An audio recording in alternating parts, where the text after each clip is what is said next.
Welcome to our channel. Today we how to authorize Zendesk for webhooks and API requests, beginner guide step by step clearly. First, log in to your Zendesk account.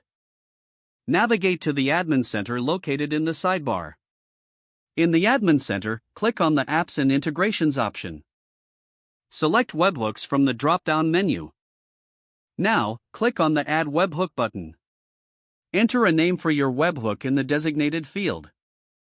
Provide a target URL where Zendesk will send the webhook data. Choose the request method for the webhook, typically POST.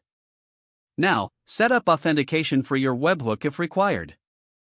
If your webhook requires basic authentication, input your username and password.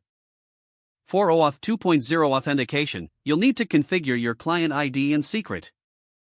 After entering the necessary details, click on Save. Next, navigate to the API section in the Admin Center. Ensure that API access is enabled by toggling the appropriate setting. You may also want to generate an API token for secure access. To generate a token, click on Add API Token. Copy the generated token and store it securely. Return to the API settings to add any necessary settings for your API requests. Make sure to set permissions based on the needs of your integrations. Once everything is set up, test your webhook to ensure it's functioning correctly. Check the log for any errors and troubleshoot as necessary.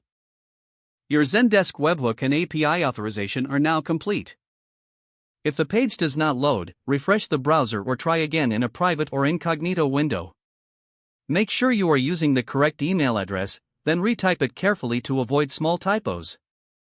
If your password is not accepted, use the reset option and create a new strong password you can remember. Check your spam folder for verification or security emails, then complete any requested confirmation steps. Enable two-factor authentication if available to improve account security and reduce unauthorized access risk. After signing in, review your profile details so your contact information and settings are accurate and current. If you see an error message, note it down and try again after restarting your device and internet connection. Log out when you finish, especially on shared devices, to keep your account and payment information secure. Don't forget to like this video and subscribe to our channel for more step-by-step tech guides.